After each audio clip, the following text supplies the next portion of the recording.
दोस्तों नमस्कार, स्वागत है आपका कॉन्सेप्ट स्कूल यूट्यूब चैनल में। आज हम लोग यहाँ पर कुछ एग्ज़ाम से रिलेटेड इन्फॉर्मेशन देखेंगे, जैसा कि JSSC CGL एग्ज़ाम से रिलेटेड या 14th JPSC जो आगे आने वाली है इससे रिलेटेड, और जो BPSC की वैकेंसी है या BSSC CGL है उस पर भी चर्चा करेंगे। और साथ में 11th और 13th JPSC जो अभी हुआ है एग्ज़ाम, इसके बारे में भी देखेंगे कि इसमें आगे जो है वो क्या अपडेट है और कब तक रिज़ल्ट आने की संभावना यहाँ पर बन रही है। तो देखिए, सबसे पहले बात करें अगर JSSC CGL एग्ज़ाम की, तो ये एग्ज़ाम आपको पता होगा कि जब स्टूडेंट के द्वारा प्रोटेस्ट किया गया था तो उसके बाद बताया गया था कि यह सितंबर जो मंथ है इसमें काफ़ी चांसेस है। अब सवाल है कि सितंबर मंथ में एग्ज़ाम होगा या नहीं होगा, इसमें भी कई लोग डाउट में होंगे और अपनी तैयारी को काफ़ी स्लो कर चुके होंगे। तो देखिए, यहाँ पर आपको तैयारी अब अपनी फास्ट करने की ज़रूरत है, क्योंकि एग्ज़ाम सितंबर में होने की काफ़ी संभावना है। अब क्यों है, इस पर भी थोड़ा सा डिस्कस करते हैं। तो देखिए, चांस इसलिए ज़्यादा है क्योंकि आपको पता है कि आगे चल के जो विधानसभा का इलेक्शन है वो सर पे है। तो विधानसभा का जब इलेक्शन है तो कभी भी कोई भी गवर्नमेंट ये नहीं चाहेगी कि एक ऐसे एग्ज़ाम जो कि 2016 से ही कंटिन्यू यहाँ पर आप देख रहे हैं कि फंसता जा रहा है, तो ऐसे एग्ज़ाम को क्लियर कराना ज़रूर चाहेगी, क्योंकि जानती है कि इसके वजह से काफ़ी वोट जो है वो घट सकते हैं, उनका जा सकता है। तो यहाँ पे विधानसभा इलेक्शन जो है ये सबसे बड़ा एक मुद्दा हो सकता है इस एग्ज़ाम को फाइनल कंडक्ट कराने के लिए। तो आप ध्यान रखें कि ये एग्ज़ाम सितंबर में होने का पूरा संभावना है, ये हो ही जाएगा। इसीलिए आपको यहाँ पर प्रिपरेशन अपनी जो है उसको फास्ट करने की ज़रूरत है। और फिर से यहाँ पर एक पॉइंट को डिस्कस करेंगे कि यहाँ पर आपको लैंग्वेज पेपर को काफ़ी ध्यान देने की आवश्यकता है, क्योंकि जो बाकी मैथ रीजनिंग वाला जो सेक्शन है GK GS वाला, उसमें काफ़ी लोग स्कोर करेंगे। जो डिफरेंस क्रिएट होगा वो लैंग्वेज पेपर को लेकर ही डिफरेंस क्रिएट होगा। तो लैंग्वेज पेपर पर अभी से आप अच्छे से फोकस करें। इसके अलावा आप जो है वो ध्यान रखें कि किस तरह से तैयारी आपकी अच्छी हो और किस तरह से आप बाकी जो सेक्शंस है उसको कवर करें। एक रूटीन के थ्रू आप कर सकते हैं। इसके अलावा अब हमारी वीडियो सीरीज़ भी स्टार्ट होने वाली है, जहां पर हम लोग झारखंड GK से रिलेटेड सभी इंपॉर्टेंट जो टॉपिक्स हैं उनको क्लियर करने का प्रयास करेंगे। काफ़ी हमने पहले भी किया था, जो बचे हुए हैं उन पर भी हमारा डिस्कशन जो है वो होगा। और उसके बाद आपको कहीं से और पढ़ने की मेरे अकॉर्डिंग आवश्यकता नहीं पड़ेगी। अगर आपने वीडियो देखा होगा तो आपको समझ में भी आया होगा। तो JSSC CGL से रिलेटेड यही अपडेट फ़िलहाल है। आप अपनी तैयारी को फास्ट करें और कंटिन्यू आगे बढ़ें। अब बात करें अगर 14th JPSC की, किसकी नोटिफिकेशन की क्या संभावना है। तो देखिए, 15 जो अगस्त है, इस 15 अगस्त तक ऐसा संभावना है कि जो 11th से 13th JPSC वाला जो वैकेंसी है वो क्लियर हो जाएगा।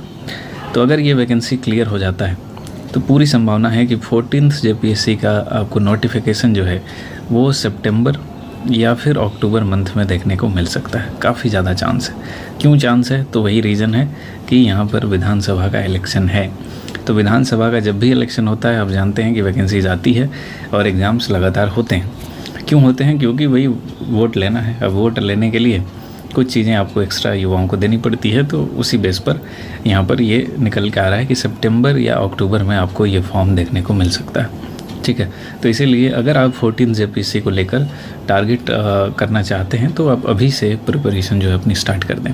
यहाँ पर क्या करना होगा आपको, तो प्री के साथ साथ, प्री तो आपको करना ही है, मेंस की प्रिपरेशन भी आपकी स्टार्ट हो जानी चाहिए, क्योंकि मेंस का सिलेबस आप जानते हैं काफ़ी बड़ा है और इस सिलेबस को कवर करने के लिए काफ़ी टाइम की ज़रूरत पड़ती है।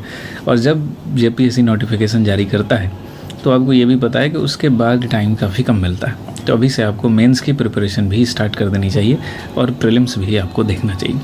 तो अगर आप 14th JPSC को लेकर टारगेटेड हैं तो इस चीज़ को ध्यान रखिएगा। इसके अलावा हमारा जो मेंस आंसर राइटिंग प्रोग्राम है वो भी स्टार्ट होगा। अगर आप इससे जुड़कर प्रिपरेशन अपनी करना चाहते हैं तो आप जुड़ सकते हैं। ठीक है, तो इसके बारे में जल्द ही हम लोग इन्फॉर्मेशन देंगे और आप कमेंट सेक्शन में बता सकते हैं अगर इसके बारे में जुड़ना चाहते हैं। काफ़ी मिनिमम फ़ी रहेगा और पिछली बार हमने फ्री इनिशिएटिव लेकर इसको आगे बढ़ा था, तो काफ़ी लोग इसमें पार्टिसिपेट किए भी थे और उम्मीद है कि उनको फ़ायदा भी हुआ होगा। ठीक है, तो मेंस आंसर राइटिंग जो होता है ये कंटिन्यूटी का चीज़ है। लगातार आप अगर लिखेंगे तो आप बेहतर परफॉर्म करते हैं। तो यहाँ पे आपके लिए काफ़ी फ़ायदेमंद हो चुका है, क्योंकि आप जानते हैं कि झारखंड में जो अदर कोचिंग्स हैं वो काफ़ी ज़्यादा चार्ज करते हैं इस चीज़ को लेकर।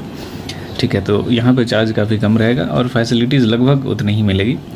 ठीक है, कुछ चीज़ें हो सकता है कम हो, लेकिन आप जब जुड़ेंगे तो आपको दिखाई देगा कि आपको कितना ज़्यादा इससे बेनिफिट मिल सकता है कम से कम आपको फ़ी में। इसके अलावा देखिए, अगर बात करें 70th बीपीएससी की, तो इसका नोटिफिकेशन आपको अगले मंथ देखने को मिलेगा। ठीक है, तो इसका नोटिफिकेशन जल्द ही जल्द यानी जुलाई के फर्स्ट से सेकंड वीक में आपको देखने को मिलेगा। और इसका जो एग्ज़ाम है वो पहले से ही क्लियर कर दिया गया है कि 30 जो सितंबर है इस डेट को इसका एग्ज़ाम प्रीलिम्स का हो जाएगा। और आपका मेंस जो है वो 3 से 7 जनवरी 2025 को होने वाला है, ये पहले से फिक्स है। तो अगर आप सितंबर में एग्ज़ाम देंगे, नोटिफिकेशन आएगा, अभी आप प्रीलिम्स की तैयारी करेंगे, फिर 30 सितंबर को एग्ज़ाम देंगे, फिर आपको पता नहीं लगेगा कि आपका प्री क्लियर होने वाला है ये नहीं। फिर आपका जो अक्टूबर है या नवंबर है उसमें आपका रिज़ल्ट आएगा, मान लीजिए प्रीलिम्स का, और तब जाके आप मेंस की तैयारी अगर स्टार्ट करते हैं तो कभी भी आप मेंस की तैयारी कंप्लीट नहीं कर सकते हैं, क्योंकि बीपीएससी की जो सिलेबस है बीपीएससी का वो नोटिफाइड नहीं है, वो क्लियर नहीं है, इसलिए इसका जो दायरा है काफ़ी बड़ा हो जाता है। तो यहाँ पर भी आपको मेंस की तैयारी अभी ही शुरू करनी होगी, अभी ही आंसर राइटिंग आपको करना होगा, तभी आप आगे चल के अच्छे से फाइट कर पाएंगे मेंस के समय में। नहीं तो एग्ज़ाम आप देंगे, क्वालिफाई करना काफ़ी मुश्किल होगा। तो इस चीज़ को ध्यान रखिएगा। और इसके लिए हमारा आंसर राइटिंग प्रोग्राम जो है वो स्टार्ट हो चुका है, ठीक है, और वो मंडे से आपका चलेगा। ठीक है, इसके बारे में डिटेल हमने शेयर किया था, तो अगर आप इससे जुड़ना चाहते हैं तो जुड़ सकते हैं। और मंडे से ये आंसर राइटिंग प्रोग्राम शुरू होने वाला है, और इसका भी फ़ी मिनिमम है, फैसिलिटीज़ बहुत ज़्यादा है। इसके अलावा इसमें आपको गाइड करने के लिए इस डीएम जो 60 to 62 बैच के हैं, 60 to 62 बैच के हैं, और उनका नाम है नरेश चंद्रा, ये भी आपके साथ जुड़ेंगे और आपको गाइड करेंगे प्रॉपर तरीके से और मोटिवेट भी करेंगे कि आप किस तरह से आगे चलें। तो अगर आप चाहें तो इस आंसर राइटिंग प्रोग्राम में भी जुड़ सकते हैं। इसके अलावा बात करें बीएसएससी सीजीएल की, तो इसका डेट दिसंबर में बताया जा रहा है कि दिसंबर में इसका एग्ज़ाम होगा। तो बिहार एसएससी सीजीएल में भी अच्छा खासा पोस्ट आने वाला है, और 70th बीपीएससी में आपको 1000 के आसपास पोस्ट दिखने वाला है। तो प्रिपरेशन अच्छी करेंगे तो सिलेक्शन का चांसेस काफ़ी ज़्यादा रहेगा, और अभी से अगर आप करते हैं तो और ज़्यादा आपका चांस रहेगा। उसी तरह से बीएसएससी सीजीएल की भी वैकेंसी जल्दी आने वाली है, तो इसके लिए भी आपको अभी से प्रिपेयर होना होगा, क्योंकि कंपटीशन काफ़ी टफ होने वाला है। जब अच्छी वैकेंसी जाती है तो वैसे लोग जो अदर कहीं जॉब कर रहे हैं वो भी फाइट करते हैं, जिनकी तैयारी अच्छी है या किसी कारणवश नहीं हो पा रहा और वो अच्छे लेवल की तैयारी करते हैं, वो भी इसमें पार्टिसिपेट करते हैं। तो यहाँ पे कंपटीशन काफ़ी टफ रहता है, इस वजह से आपकी तैयारी अभी से होनी चाहिए, सही वे में होनी चाहिए, और एक बढ़िया तैयारी भी होनी चाहिए। इसके अलावा 11th और 13 जेपीएससी की बात करें तो इसका जो अभी फ़िलहाल इसके बारे में जो इन्फॉर्मेशन है वो ये है कि इसका जो आंसर चेक होने वाला है वो ऑनलाइन होने वाला है। इस बार जो ऑनलाइन एवेल्युएशन जेपीएससी करने वाली है, तो सवाल ये है कि क्या ऑनलाइन एवेल्युएशन से कोई फ़र्क पड़ने वाला है। तो देखिए, ऑनलाइन एवेल्युएशन से हो सकता है कि मार्किंग पर कुछ फ़र्क देखने को मिले। क्यों देखने को मिले? क्योंकि जेपीएससी में ये पहली बार लागू किया जा रहा है। इससे पहले आप देखेंगे बीपीएससी लगातार इस चीज़ को फॉलो कर रही है। तो अगर यहाँ पे जो चेक करने वाले हैं आंसर वही लोग हैं जो बीपीएससी के आंसर चेक करते हैं, तो फिर हो सकता है कि मार्किंग में ज़्यादा डिफरेंस देखने को ना मिले। लेकिन अगर ये लोग नए हैं जिनको टीम में रखा गया है इवैल्यूएशन के लिए, तो फिर हो सकता है कि मार्किंग पे आपको असर देखने को मिले। कितना मिलेगा ये कहना अभी मुश्किल है, लेकिन जेपीएससी के द्वारा ये क्लियर कर दिया गया है कि ऑनलाइन इवैल्यूएशन ही होगा। और ऑनलाइन इवैल्यूएशन के बाद ये भी कह दिया गया है कि जुलाई लास्ट तक आपका रिज़ल्ट हो सकता है कि आ जाएगा। ठीक है, जुलाई लास्ट तक आपका रिज़ल्ट आएगा, तो मान लीजिए कि अगस्त के फर्स्ट वीक में आपका इंटरव्यू जो है वो हो सकता है। ये बात मैं नहीं कर रहा हूँ, ये न्यूज़पेपर के माध्यम से पता चल रहा है, और ये जेपीएससी ऐसा प्लान कर रही है या कर चुकी है, आप कह सकते हैं। ऑनलाइन एवेल्युएशन का प्लान तो ऑलरेडी किया जा चुका है। तो ऐसा कहा गया है कि ऑनलाइन एवेल्युएशन के ज़रिए एक बड़ी टीम तैयार हुई है जो जल्द से जल्द आंसर को चेक करेगी, यानी जुलाई लास्ट तक रिज़ल्ट देने का पूरा कोशिश जेपीएससी के द्वारा है, और फिर आगे अगस्त के फर्स्ट वीक में आपका इंटरव्यू हो सकता है। तो इसलिए अगर आप एग्ज़ाम अच्छा गया है और थोड़ा भी आपको लग रहा है कि हाँ आगे कुछ हो सकता है, तो आप इंटरव्यू की तैयारी थोड़ी थोड़ी करके अभी से स्टार्ट कर सकते हैं। तो इस तरह से ये चारों पांचों एग्ज़ाम के बारे में कुछ इन्फॉर्मेशन थे, जिससे उम्मीद करते हैं आपको क्लियर समझ में आया होगा, और एक देखिए वे रास्ता आपको जो है वो दिखता है कि आगे आपको क्या करनी चाहिए।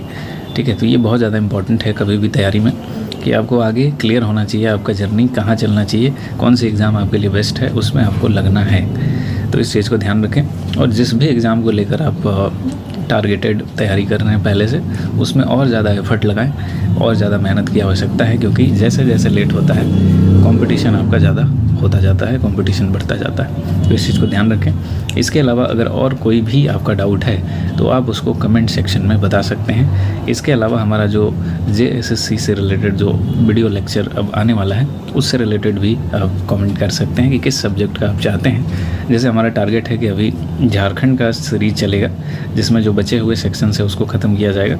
उसके बाद हम लोग साइंस को थोड़ा सा देखने का कोशिश करेंगे, जिसके बारे में हमने पहले भी बात की थी। तो ये मेरे तरफ से है, लेकिन आप भी अपना जो पॉइंट ऑफ व्यू है वो बता सकते हैं, आपका क्या नज़रिया है, आप क्या चाहते हैं, ताकि हम लोग एंगेज होकर तैयारी को और ज़्यादा मजबूत कर सकें। क्योंकि देखिए तैयारी में सिर्फ मेरे एफर्ट से काम नहीं चलेगा, आपको भी यहाँ पर एफर्ट डालना होगा। और आपको जिस चीज़ में प्रॉब्लम है आप बता सकते हैं, मैं हमेशा से बोलता आ रहा हूँ, उस पर आपको वीडियो मिल जाएगा। और अपनी तैयारी को अच्छे से आगे बढ़ाइए। मिलते हैं अगले वीडियो में, तब तक के लिए thank you so much, all the best.